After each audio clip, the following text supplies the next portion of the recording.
Un fraterno saludo a toda Latinoamérica y el mundo. Soy el doctor Carlos Alberto Lescano Alba, médico intensivista, presidente de la Sociedad Peruana de Medicina Intensiva, OPEMI, coordinador nacional de Proyecto Sepsis Perú y también coordinador de la mesa de trabajo de hemodinamia en sepsis de Proyecto Sepsis Latinoamérica.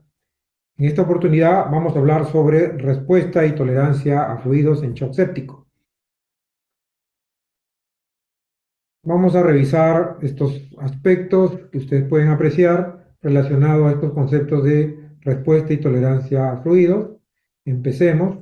Primero hay que recordar que el shock séptico también es una emergencia porque el retraso en el tratamiento y en el soporte hemodinámico del paciente con shock séptico va a generar una mayor morbimortalidad. Por eso que hay que actuar lo más rápido posible, no solamente manejando la causa, es decir, la infección que genera este shock séptico, sino también dando el soporte hemodinámico respectivo. Y por eso viene el concepto de la hora de oro, ¿no? En donde se encaja, como ya vamos a ver, en la fase de salvataje o rescate del manejo del paciente en shock séptico. Es muy importante entender, si vamos a hablar de respuesta y tolerancia a fluidos, el concepto general de soporte hemodinámico, ¿no? Que es muy importante tener en cuenta que hay que evaluar los signos de perfusión para Ay, determinar Dios si mío. el paciente se encuentra o no en shock circulatorio clínicamente por falla, valga la redundancia, del aparato cardiovascular, ¿no? Y recordar que esos signos de perfusión son los que tienen que ser reevaluados constantemente para ver si se recuperan o no con el manejo hemodinámico temprano, ¿no? Y así también evaluar el lactato sérico que puede elevarse en el contexto de shock séptico y cómo este puede ir mejorando con el manejo adecuado, ¿no? Entonces son parámetros que nos ayudan. Además de que hay algunos marcadores gasométricos venoso central arterial, como el cociente respiratorio, ¿no? Que me va a permitir también ver si el paciente se encuentra en metabolismo anaeróbico o no, y tenemos que optimizar el manejo.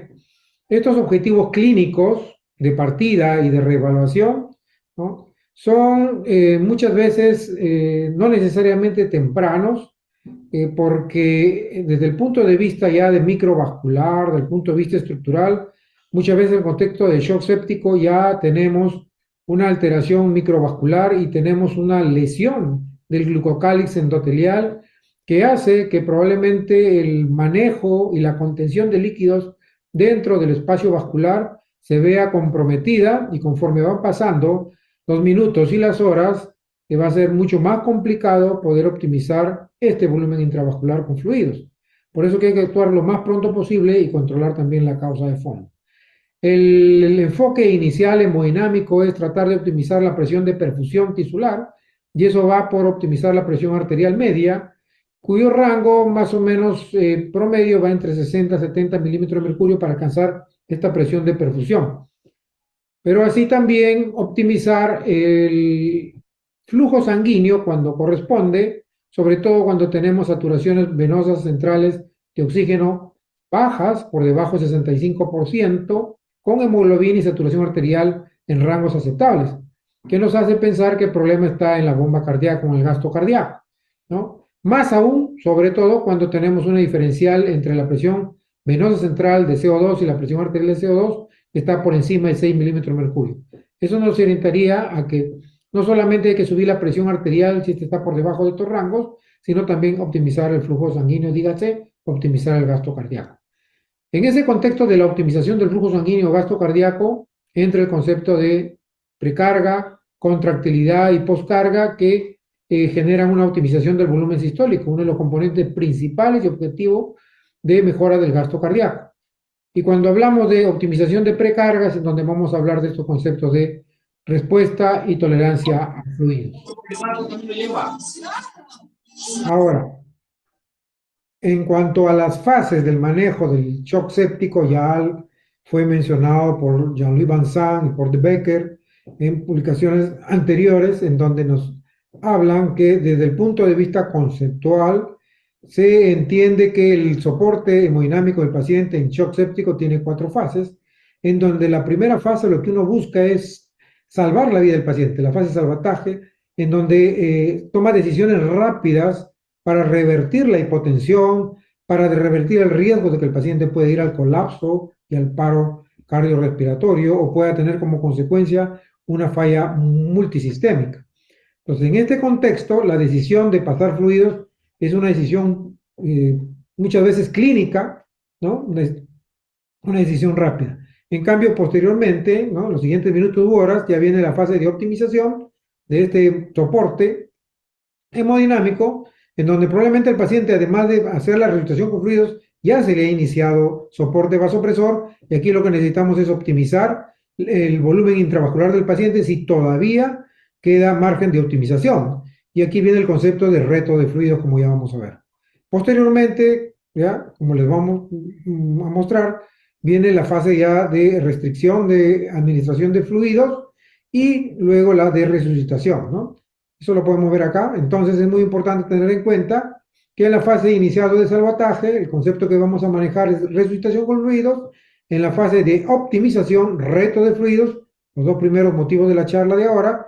Y en la fase de estabilización o consolidación, restricción de fluidos. Y finalmente en el paciente que ya esté estable, generar la de-resucitación de fluidos, es decir, nuevamente generar un balance negativo que permita restaurar el volumen corporal total de agua a su estado basal en la medida de lo posible.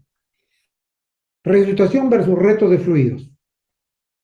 Como ya les había mencionado, en el abordaje inicial o en la fase de salvataje, ¿no? Lo que se hace es una resucitación con fluidos y muchas veces, si no se tiene, por ejemplo, la ecografía inmediatamente a la mano, se basa en criterios clínicos, en la historia y el examen físico, ¿no? Si yo tengo a un paciente que está hipotenso, cuya historia clínica o datos me hacen pensar en una hipovolemia franca o estoy evidenciando la pérdida de volumen sanguíneo, aquí tenemos que hacer una resucitación con fluidos. No vamos a esperar a hacer mediciones con instrumentos que retrasan el manejo del paciente. Aquí la intervención tiene que ser inmediata. Y probablemente acá concomitantemente con el inicio de esta resucitación con fluidos, también, ¿no? En el contexto de shock séptico estemos iniciando vasopresores con noradrenalina en la cabeza. El reto de fluidos es en la siguiente fase, en la fase de optimización y puede en la fase de consolidación también, pero con objetivos claros de hasta dónde voy a pasar fluidos en mi paciente, ¿no? Y para eso hay que cumplir una serie de criterios, ¿no? Tratar de ser más restrictivos, ¿no? en este manejo del concepto de retos fluidos. Y acá se basa no solamente en criterios clínicos, sino complementamos con variables o parámetros hemodinámicos, los más objetivos posibles para poder administrar estos fluidos. ¿Cuáles son estos criterios de los que estamos hablando? ¿No? Hay 4 criterios o preguntas fundamentales que debemos hacernos antes de decidir pasar fluidos al paciente, después de la fase de salvataje o después de haber hecho la resucitación con fluidos. Si es que el paciente persiste hemodinámicamente inestable, hipoperfundido, con un shock no compensado, entonces podemos avanzar hacia el segundo, tercer y cuarto criterio antes de pasar fluidos. En el segundo criterio, mi evaluación clínica, paraclínica o hemodinámica, si tengo herramientas, yo debo de sospechar que la causa de la descompensación de mi paciente se debe todavía, en parte o en su totalidad, a un déficit parcial de volumen intravascular, ¿no? El tercer criterio es aquel que me va a permitir definir si mi paciente es o no respondedor a volumen. Para eso tengo estrategias para saber si mi paciente es respondedor o no a volumen. A esto le llamamos pues la respuesta a fluidos, ¿no? Y el cuarto criterio, también muy importante, es descartar que mi paciente tenga edema pulmonar, ¿no? O aumento del agua pulmonar extravascular elevado, que me habla de probablemente o un compromiso per se a nivel pulmonar o una falla del ventrículo izquierdo, ¿no? Pero también es muy importante en el concepto actual descartar que no haya congestión venosa sistémica grado 2 o 3, que se evalúa, como ya vamos a ver más adelante, por ejemplo, con el protocolo VEXUS, y que me está evaluando preferentemente el lado derecho del corazón. Entonces a esto le llamamos tolerancia, ¿no? Tolerancia a fluidos, ¿no? Evidenciado a nivel pulmonar con respecto al ventrículo izquierdo y a nivel sistémico, ¿no? Venoso con respecto al ventrículo derecho, ¿no? Si mi paciente cumple estos criterios que les he mencionado, entonces sí podemos administrar fluidos y vamos a reevaluar para ver si es plausible volver a pasarle fluidos. Recuerden, en el contexto de paciente que está recibiendo probablemente ya vasopresores. ¿Cuáles son las estrategias para evaluar la respuesta a fluidos? ¿No? Recuerden que tenemos acá el concepto fisiológico de la curva de Frank-Starling, ¿no? En donde cuando yo optimizo la precarga de un paciente, ¿no? Debería de mejorar el volumen sistólico si esta persona o paciente, ¿no? Está en la fase de dependencia precarga o respuesta a volumen. ¿Qué significa? Que cuando yo le pase una cantidad de fluidos, 300, 400, 500 mililitros del mejor fluido posible, su volumen sistólico se va a incrementar más de 10 a 15%. Muy bien, eso es importante tenerlo en cuenta. ¿Cómo responder al volumen? Y este es el gol estándar de oro, ¿no? Con respecto a todos los parámetros que me tratan de predecir respuesta a fluidos. Ahora, ¿cómo este concepto fisiológico lo voy a trasladar a la cabecera del paciente? ¿No? Una estrategia es tener una herramienta que me permita medir de manera idealmente continua el volumen sistólico y para evitar pasarle fluidos exógenos a mi paciente, hacer la estrategia de elevación pasiva de miembros inferiores. Yo tengo a mi paciente con cabecera a 45 grados, evalúo el volumen sistólico, 30 mililitros, luego mi paciente bajo la cabecera, elevo las piernas, 45 grados más o menos un minuto y vuelvo a evaluar el volumen sistólico. En este ejemplo está en 40 y hago un cálculo del incremento porcentual del volumen sistólico. Si ese incremento porcentual del volumen sistólico es más del 10%, se considera que este paciente es respondedor a volumen, ¿no? Hemos movilizado con esta maniobra, ¿no? Volumen de reserva venoso en el paciente hacia el corazón. En este ejemplo, el incremento fue de 33,3%, respondedor a fluidos. Esto también se puede hacer con administración exógena de fluidos, ¿no? Yo tengo un paciente que tiene un basal de 30 mililitros, le voy a administrar fluido de manera exógena, ¿no? La cantidad que habíamos mencionado, y si aumenta también más del 10%, sería responder a fluido. La diferencia entre ambos es que cuando lo administro de manera exógena, ya el volumen a mi paciente se lo administré, y si resulta no responder a fluidos, ya no hay forma de revertir ese proceso. Ahora, hay parámetros que tratan de predecir la respuesta a fluidos, y dentro de estos parámetros, obviamente que los mejores son aquellos parámetros dinámicos, ¿no? Que dependen de la interacción corazón-pulmón en el paciente en ventilación mecánica a presión positiva. Uno de ellos es la variabilidad de presión de pulso, que quizás es uno de los más fáciles, más difundidos, pero que hay que saber exactamente cuáles son sus alcances y cuáles son las restricciones que tiene. También la valoración de la vena cava inferior, pero con una evaluación adecuada en el contexto del paciente sin ventilación o con ventilación mecánica, porque el porcentaje de error puede llegar inclusive hasta el 50% cuando no se está adecuadamente preparado para interpretarla en el contexto de la presencia de factores que pueden generar falsos positivos y falsos negativos. Ya hemos mencionado también la estrategia de la elevación pasiva de miembros inferiores, que se puede usar tanto en pacientes con o sin ventilación mecánica, ¿no? Y con una adecuada interpretación del parámetro que me permite evaluar los cambios hemodinámicos, ¿no? Y también herramientas más invasivas como la termodilución transpulmonar o el catéter de arteria pulmonar, que me van a permitir evaluar el cambio de volumen sistólico con la administración de volumen exógeno o la elevación pasiva en miembros inferiores, ¿no? Y para determinar si con el estándar de referencia este paciente responde o no a volumen. Vamos a hablar ligeramente sobre la variabilidad de presión de pulso, ¿no? Esta variabilidad de presión de pulso que es fácil de obtener, ¿no? Que me permite determinar, ¿no? Si este paciente tiene un valor de variabilidad de presión de pulso por encima del 13%, por lo cual sería responder a volumen, a menos que este paciente tenga falla severa del ventrículo derecho o hipertensión intraabdominal. En ese caso, una maniobra como la elevación pasiva de miembros inferiores, que me muestre que la variabilidad de presión de pulso se reduce, me habla en este contexto de BPP de mayor de 13%, que el paciente sí sería responder volumen. En cambio, si yo hago la maniobra de elevación pasiva en miembros inferiores y la BPP en vez de reducirse se incrementa, habla del riesgo de que sí haya falla ventrículo derecho o hipertensión intraabdominal, y obviamente que este valor ya no es un verdadero positivo, sino un falso positivo, ¿correcto?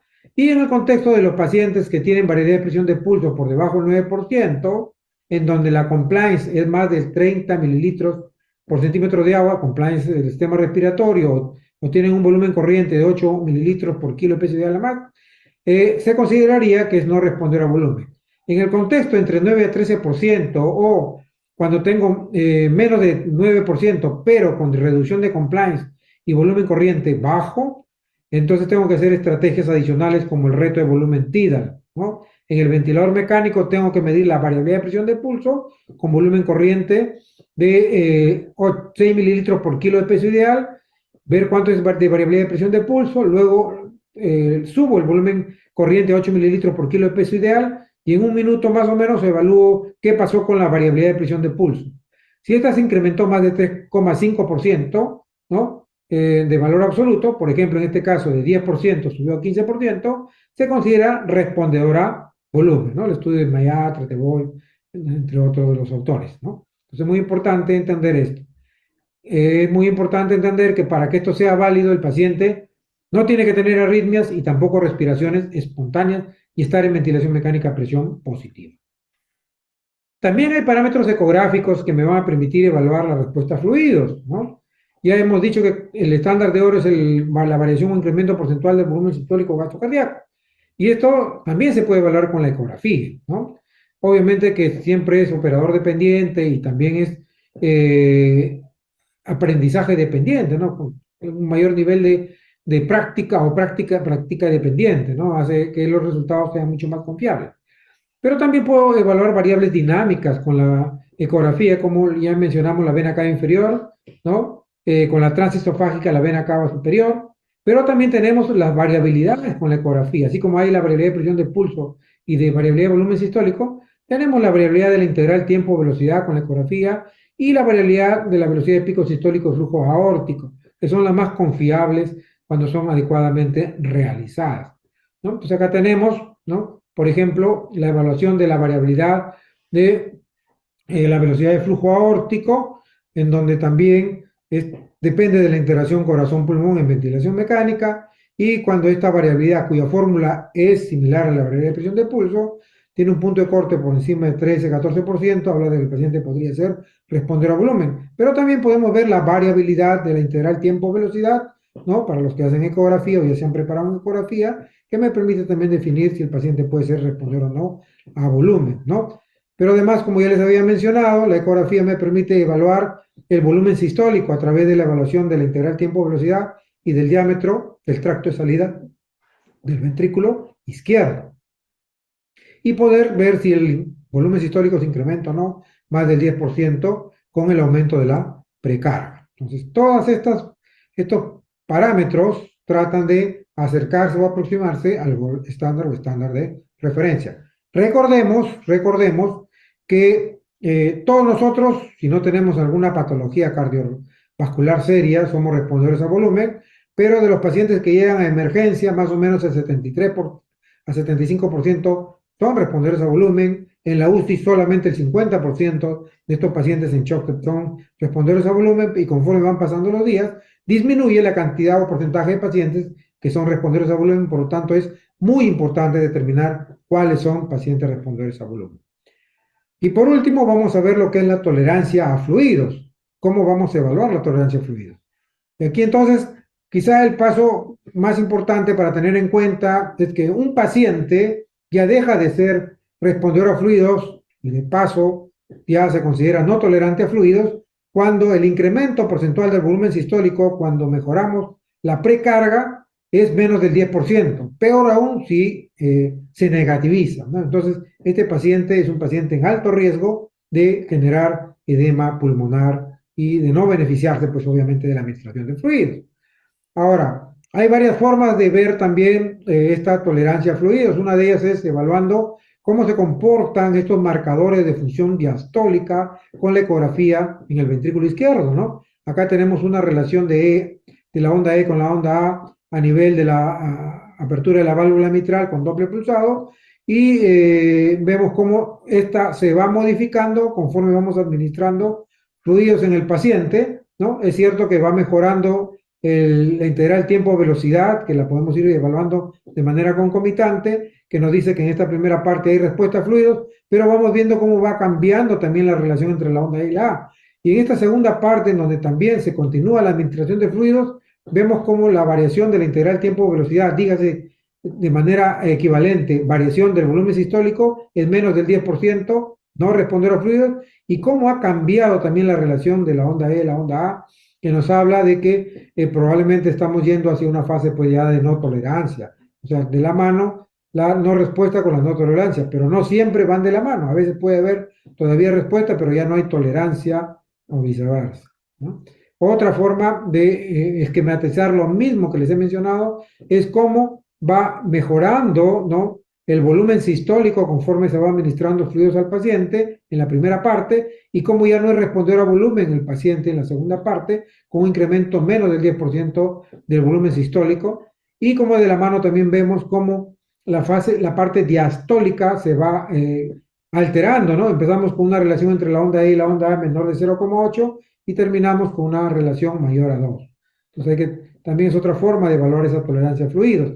También tenemos herramientas un poco más invasivas como la termodilución trapulmonar, ¿no? Diferentes tecnologías, o mejor dicho, diferentes marcas de una tecnología que utiliza la termodilución trapulmonar que me permiten evaluar, además del gasto cardíaco, el volumen sistólico, como ya conocemos, el agua pulmonar extravascular, ¿no? Entonces, poder evaluar con la termodilución trapulmonar el agua pulmonar extravascular me permite también ver si mi paciente tiene un edema pulmonar, ¿no? O si va desarrollando congestión pulmonar en el proceso de resucitación con fluidos versus un pulmón que puede estar limpio o un pulmón que puede tener opacidades, pero que no se corresponden a aumento del agua pulmonar extravascular.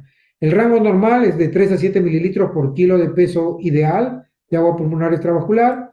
Y cuando nosotros vamos haciendo la resucitación con fluidos, no solamente debemos de preocuparnos por ver si el paciente deja de ser responder a fluidos, sino también, ya sea con ecografía o ya sea con termodilución transpulmonar en la línea celeste, ver cómo va variando el agua pulmonar extravascular. Por ejemplo, acá tenemos ya un punto crítico de 10 mililitros por kilo de peso de agua pulmonar extravascular, que hace que nos preocupemos en que nos estemos yendo ya hacia la congestión pulmonar. Y en el caso de la ecografía pulmonar, pasar de líneas A con deslizamiento pleural hacia cola de cometa con deslizamiento pleural que me hablan de congestión. Entonces acá tenemos un paciente que va a empezar el proceso de reanimación hídrica, que está con deslizamiento pulmonar con líneas A, y que si nos pasamos de la mano, ¿no?, con exceso de administración de fluidos, podemos terminar con deslizamiento, pero ya con colas de cometa de 3 a más colas de cometa por campo o ventana de evaluación,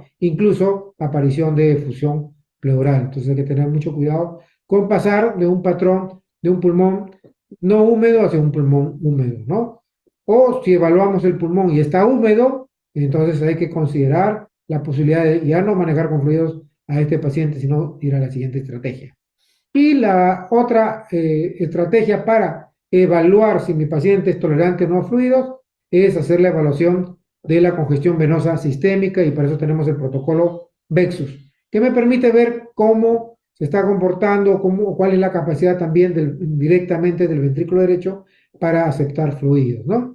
Aquí voy a evaluar yo, además de la vena cava inferior que ya habíamos mencionado, ¿no?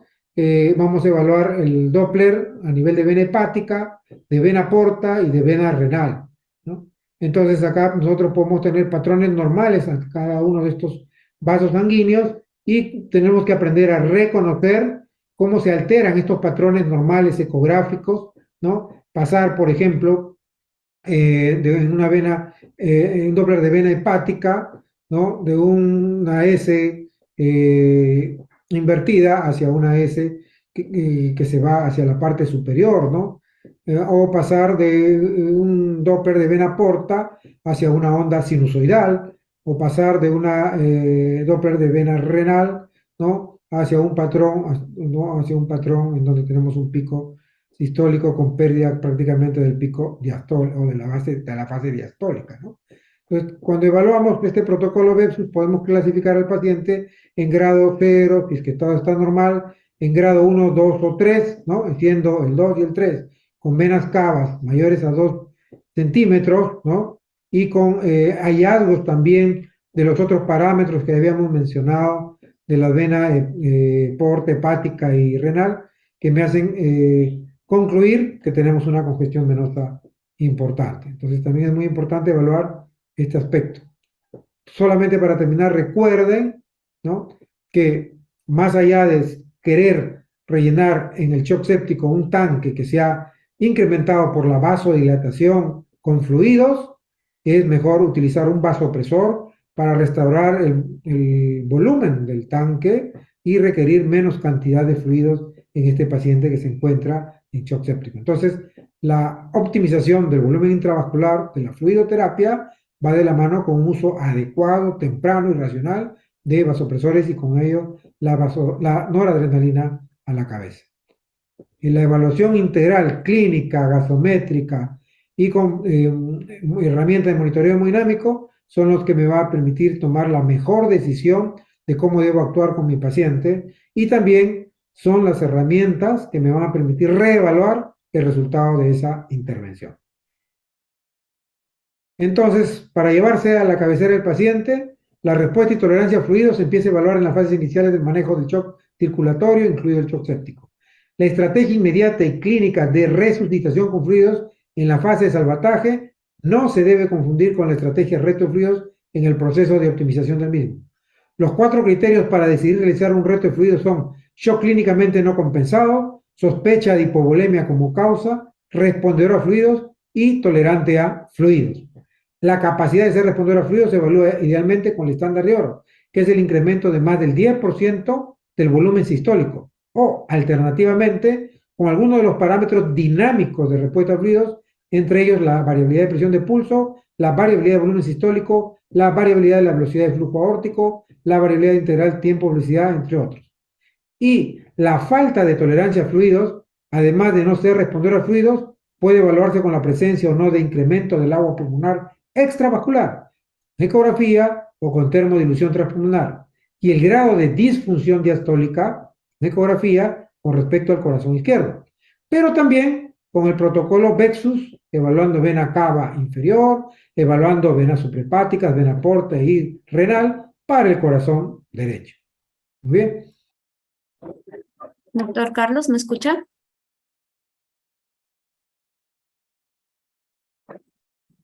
Sí, les escucho. Muy buenas tardes, doctor. A ver, se le respondió esta pregunta a través del chat, pero me está moviendo a preguntar, ¿cuál sería la dosis y cuál sería la mejor solución? Sí, estamos hablando de los fluidos de resucitación o reanimación en el paciente que está en sepsis o shock séptico, ¿no?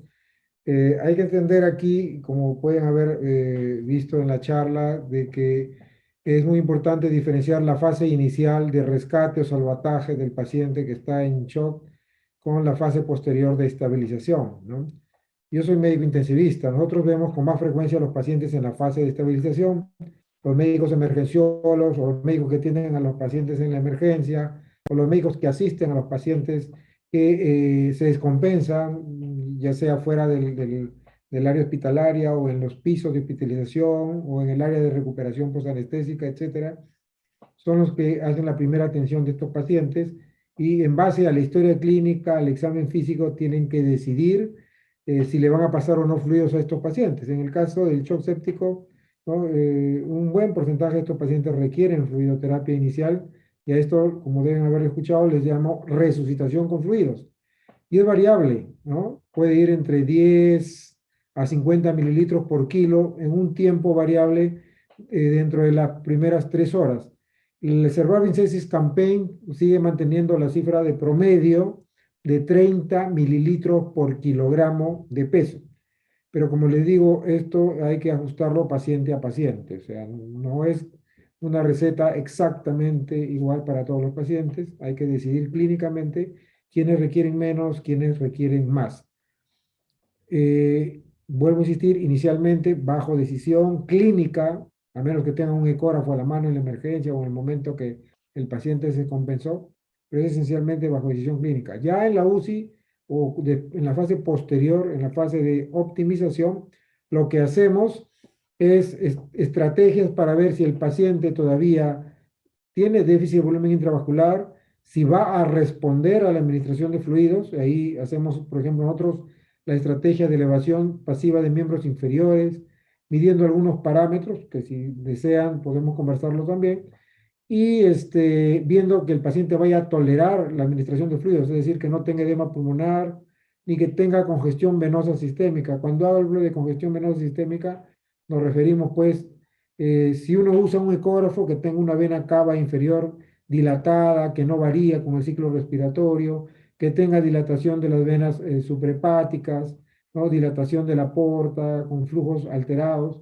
entre otros, y clínicamente, de repente un hígado aumentado de tamaño, congestivo, indirectamente ver si hay marcadores de congestión intestinal, entre otros, ¿no? Entonces, si no tenemos este tipo de problemas, consideraríamos que el paciente podría ser tolerante a fluidos, ¿no? Entonces, si es tolerante a fluidos, si es responder a fluidos y hay posibilidad de déficit intravascular, podemos hacer retrofluidos en esta fase de optimización. Otro concepto aunado a esto que me han preguntado es que probablemente las primeras 6 horas, para tratar de reanimar a estos pacientes en shock séptico, terminamos generando un balance hídrico positivo, ¿no? Positivo en el momento que lo estamos cuantificando, porque puede estar arrastrando un balance negativo cuando estaba en casa o antes de llegar al hospital. Pero si uno genera balances positivos por encima de las 24, 48, 72 horas, aumenta la mortalidad del paciente. Entonces, hay que tener mucho cuidado también en no ser demasiado liberales en la administración de fluidos.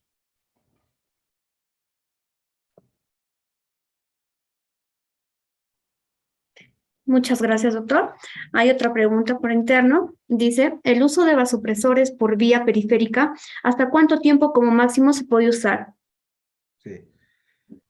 Primero, que sí, que en el contexto sobre todo de shock séptico, también puede aplicarse a otros tipos de shock, pero en el contexto de shock séptico, recuerden que uno de los mecanismos fisiopatológicos del shock séptico es la vasodilatación por el desequilibrio entre los mediadores vasoconstrictores y vasodilatadores, ¿no?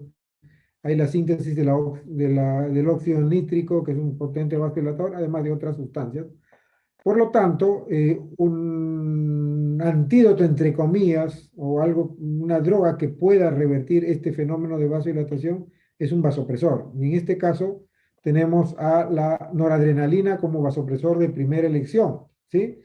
Entonces, en la fase inicial que les había mencionado de rescate o salvataje, no solamente hay que pensar en fluidos, sino también hay que estar pensando ya en la posibilidad de iniciar noradrenalina. Y como no siempre vamos a tener la disponibilidad o la capacidad de repente de ponerle un catéter central, hay que iniciarlo por vía periférica y hay que iniciarlo en una vena antecubital, esencialmente, ¿no? En la parte antecubital, la vena cefálica o la vena basílica, ver que esté adecuadamente canalizada, ¿no?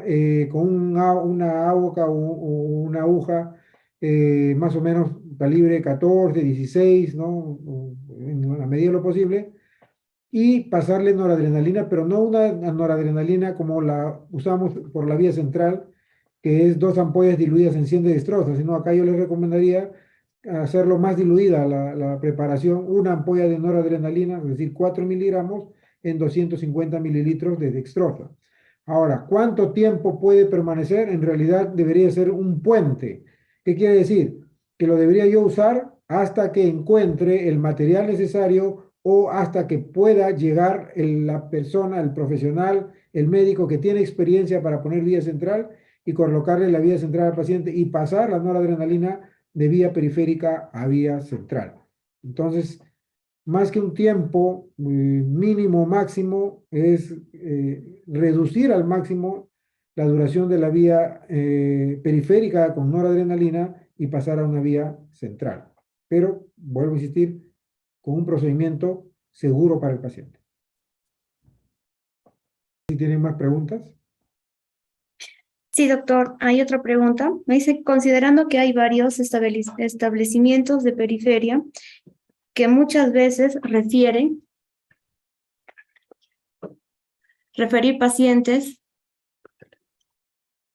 a hospitales de mayor complejidad con vasopresores.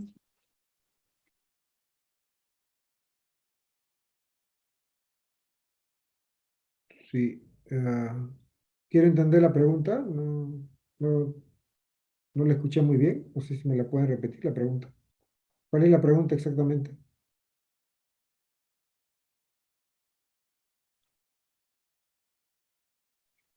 Mm, Me borró el chat, doctor. Creo que se ha equivocado al momento de preguntar. Bueno,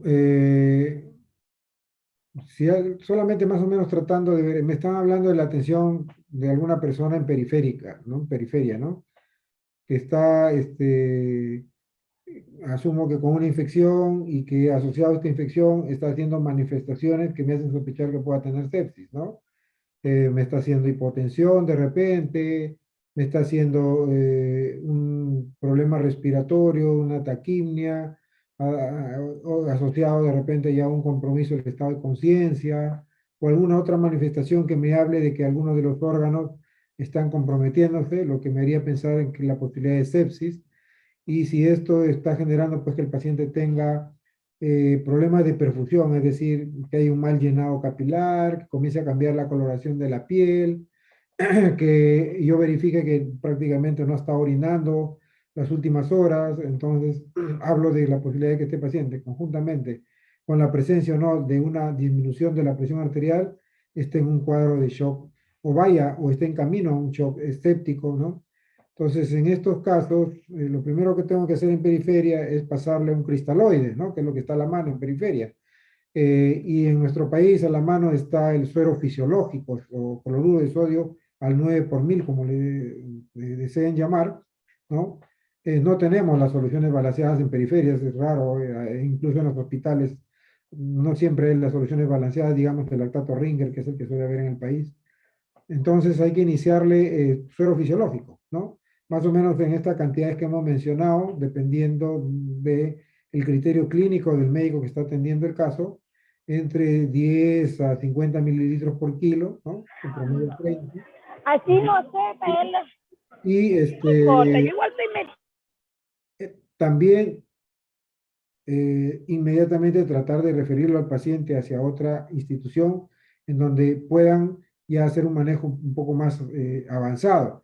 Ahora, si en la institución en donde se encuentra, en la periferia donde se encuentra el paciente, tienen algún vasopresor, utilicen el vasopresor que tengan, ¿no?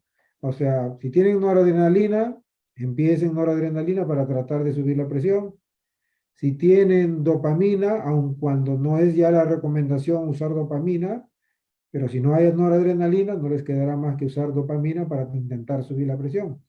O si eventualmente tienen adrenalina y el paciente está hipotenso, está hipoperfundido, pues no le quedará más que iniciar una infusión de adrenalina porque no hay noradrenalina en la periferia. Pero bueno, más o menos esa es la secuencia de lo que deberían hacer en periferia, ¿no? Paciente que está con signo de hipoperfusión, con shock séptico, que está con tendencia a hipotensión, paciente de cúbito dorsal, ¿no? Si pueden elevar un poco los miembros inferiores, estaría bien. Pasarle fluidos, ya le mencionamos que en periferia suele estar el suero fisiológico, iniciarle algún vasopresor si tienen a la mano, y obviamente iniciar también el antibiótico que tengan a la mano que pueda cubrir los posibles gérmenes que sean causantes de la infección que ha descompensado al paciente, ¿no? Y más o menos, y obviamente que si estamos hablando de iniciar vasopresores, estamos hablando de que lo inicien por vía periférica en periferia, ¿no? Hasta que llegue a un lugar donde ya le puedan colocar una vía central, ¿sí? Tal vez por ahí iba la pregunta, por eso traté más o menos de entenderla, ¿no? Siguiente pregunta, doctor. ¿Qué indicaciones debe usar para iniciar el uso de corticoides?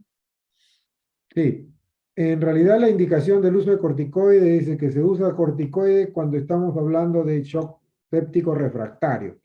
El problema es que no se ponen de acuerdo todavía en cuándo definimos que un paciente está en shock séptico refractario, ¿no?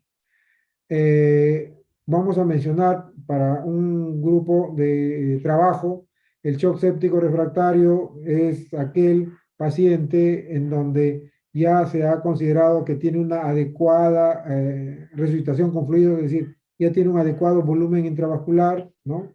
Se le está iniciando ya vasopresores porque no mejora la presión arterial, está con noradrenalina y estamos en incremento de la noradrenalina, y algunos consideran allí ya la posibilidad de iniciar corticoides. Ya les voy a mencionar cómo se usa. Pero también hay la otra escuela, el otro grupo que dicen, no, tiene buen volumen intravascular, ya le iniciaste noradrenalina, si la noradrenalina está en ascenso y está por encima de 0,3, 0,5 microgramos kilo minuto, o estás ya iniciando una segunda droga, por ejemplo, vasopresina, o los que no tienen vasopresina, adrenalina, allí también ya sería una indicación para iniciar corticoides. ¿Qué usamos? La hidrocortisona. ¿Cómo se usa? 50 miligramos de hidrocortisona endovenosa cada 6 horas o una infusión continua de 200 miligramos de hidrocortisona en 24 horas, ¿no? De acuerdo al equipamiento que tengan ustedes, al personal también, si es más fácil hacerlo en infusión o ponerle en bolos de 50 miligramos cada 6 horas. Más o menos tratando de darle una respuesta que no es una respuesta contundente, única, porque aún entre los investigadores, aún entre los que generan las recomendaciones, todavía no hay un concepto exacto de bajo qué condiciones operacionales ya decimos, aquí ya este es un shock refractario, sí o sí, y a partir de aquí le voy a iniciar el corticoide. ¿Alguna otra pregunta? Y la siguiente pregunta, si no responde a cristaloides y persiste hipotensión, ¿se puede usar Aemacel cuando no hay vasopresores? Ya, no voy a hablar de marca, ahí la pregunta incluye una marca, no voy a mencionar marcas acá, lo que sí les voy a decir es que en cuanto a recomendaciones es, si uno está usando cristaloides, ¿no? Y uno ya va pasando 2, 3, 4 litros de cristaloides, el paciente no ha mejorado la presión, ¿no? Obviamente que ya debía haber empezado también el vasopresor, ¿no? Eso es muy importante que lo tengan en cuenta.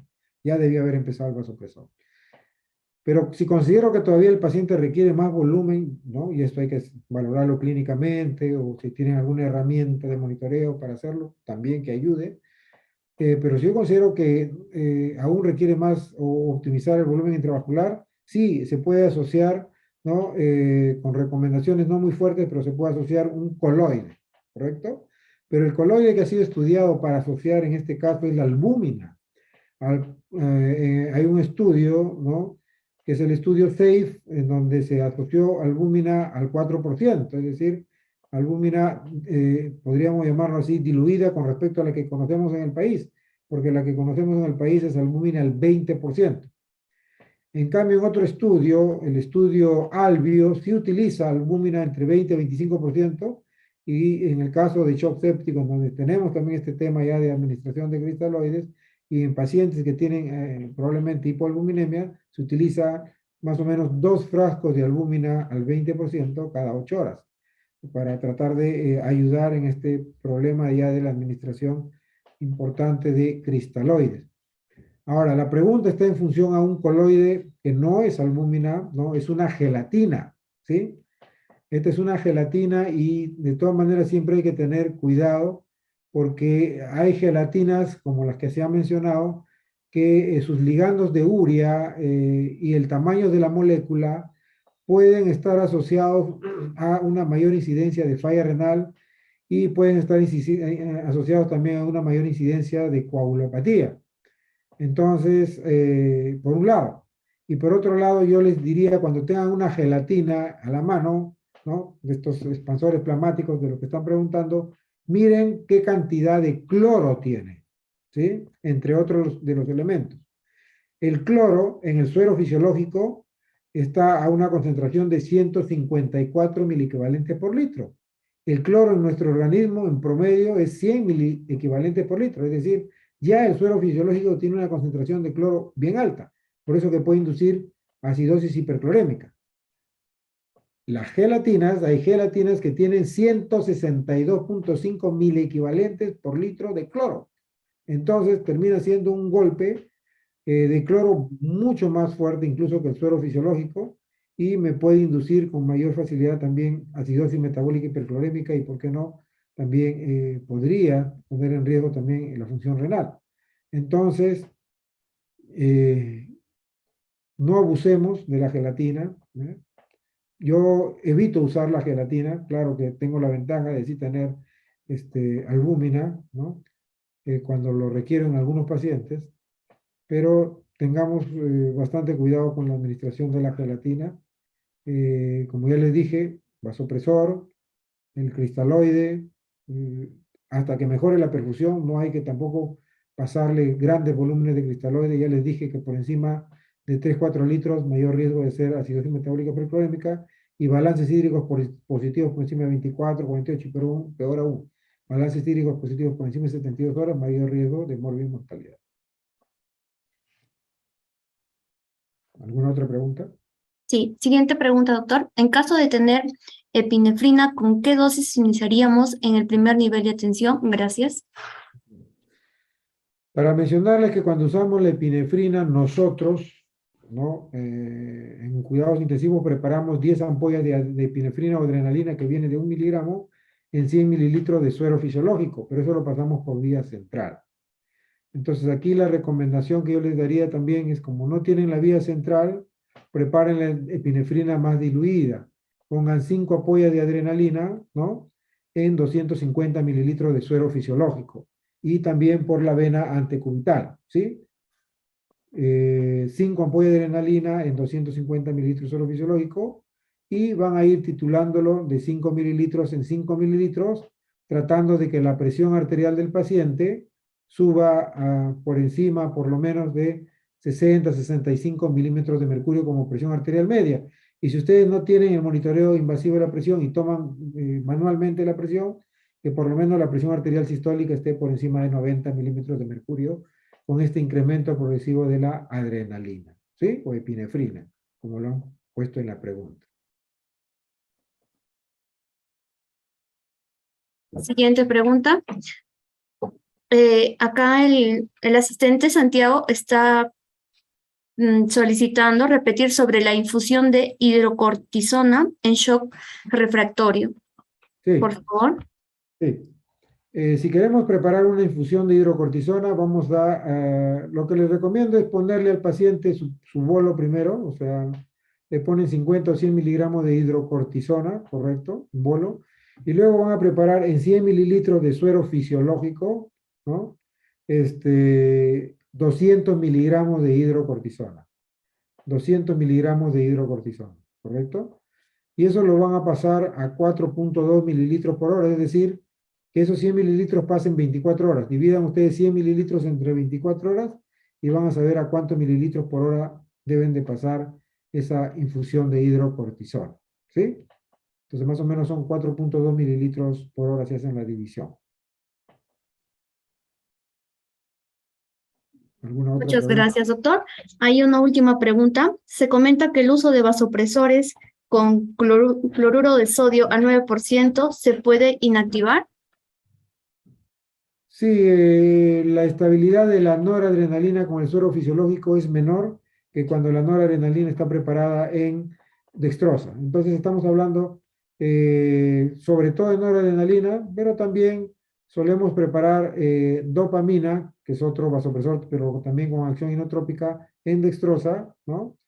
Y eventualmente también preparamos la dobutamina en dextrosa. Pero la recomendación es sobre todo para noradrenalina, ¿sí? Que se prepare en dextrosa, porque es más estable en la dextrosa que en el suero fisiológico.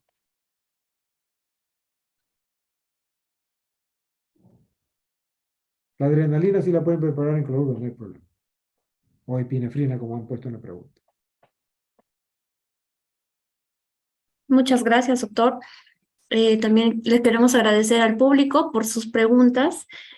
Muchas gracias, doctor Lescano, por su interesante ponencia y absolver todas las preguntas de los asistentes. Gracias a ustedes por la invitación. Y bueno, siempre acá disponible para poder apoyarlos cuando sea factible, ¿no?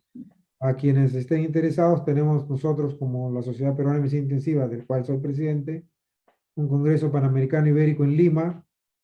Tenemos cursos precongreso el 31 de octubre y el 1 de noviembre, ¿no? de las diferentes áreas de medicina crítica. Y tenemos el congreso en sí del 2 de noviembre al 5 de noviembre aquí en Lima, ¿no? Donde vienen más o menos 60 profesores de diferentes países, ¿no? Entonces, si está en sus posibilidades de tiempo, ¿no? Poder estar presentes, los invitamos. Las inscripciones o los datos y detalles del Congreso están en la página web. Ustedes buscan en internet PAN e Ibérico Lima 2022 y van a poder acceder a la información. Muchas gracias nuevamente por la invitación. A usted, doctor. Si tuvieras información del siguiente evento que van a elaborar, nos puede proporcionar para nosotros también hacer la invitación a todos los asistentes de los eventos que hemos estado realizando. Perfecto. Muchas gracias. Se lo mando por el WhatsApp entonces. Ya, doctor, muchas gracias. Gracias. Acá los asistentes también le están mencionando, le indican, Santiago le dice muchas gracias, doctor. Silvia Macedo, excelente ponencia. Julie Elliot, muchas gracias, doctor. Gracias a ustedes. Gracias a ustedes. A usted, doctor. Bueno, al público presente también les invitamos a conectarse el día de mañana a la última ponencia a las 8:15 de la mañana hasta las 12:45 y en la tarde de 5 a 6:30 la última ponencia de hoy día que estaba a cargo del doctor Honorio se va a realizar mañana en la última hora. Eso sería todo. Muchas gracias. Nos conectamos mañana en el mismo enlace.